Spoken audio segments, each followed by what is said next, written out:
put on my clothes at the hotel to go to the conference venue, I just felt something in the pocket of my suit. And when I pulled it out, it was an envelope, and it had $1,000 inside it. Oh my, oh my. I can't forget that day. You know why? Just simply because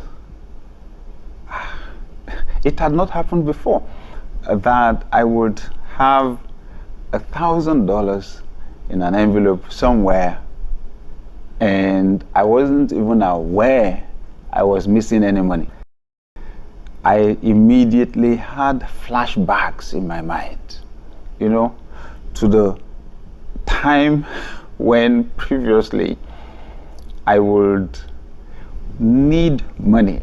I mean, small amounts of money, and I would begin to check the pockets of my trousers and my shirts, and when I didn't find any money, then I began to check through all my books. I even checked the Bible too. I would look through all my books just hoping that there was some note that I had somehow.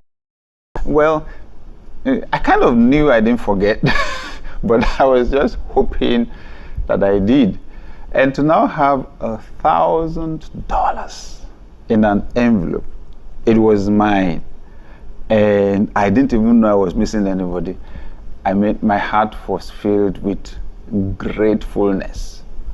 Okay, so I know there are many people that are still in the situation that I was in before, the scenario where the money is not enough.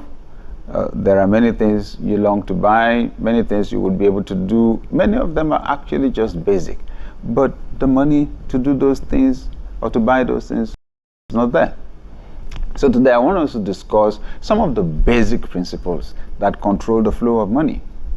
I'll never forget the day I was walking through the airport hotel in Ikeja, Lagos, and I saw a bookshop. It was a small bookshop, so I branched in. So as I was looking through the books on the shelf, my eyes fell on a particular one that grabbed my attention. It did not just get my attention, it grabbed it. That you can think and grow rich, and know about work and you grow rich. But think, wow. So there's a connection between thinking and wealth. Absolutely, yes, there is.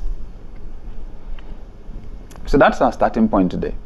So I began to read, I began to listen to audio, speeches on audio. I began to watch speeches on video over and over and over and over. And then I got close to some mentors who was different, more positive.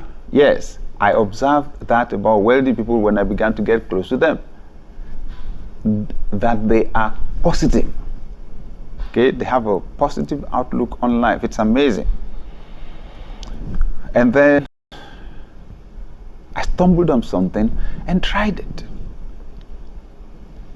To cut pages of magazines and to stick them on the wall in my bedroom so that I could see over and over and over and over again that picture.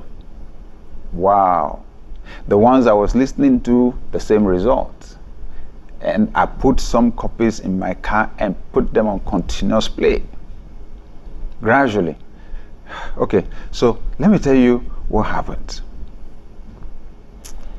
I found out that I was changing on the inside. I found out the way I thought was changing.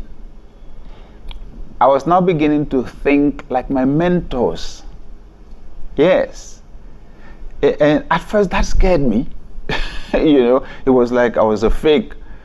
I was imitating somebody else. But I found out, well, some people say that you can fake it till you make it.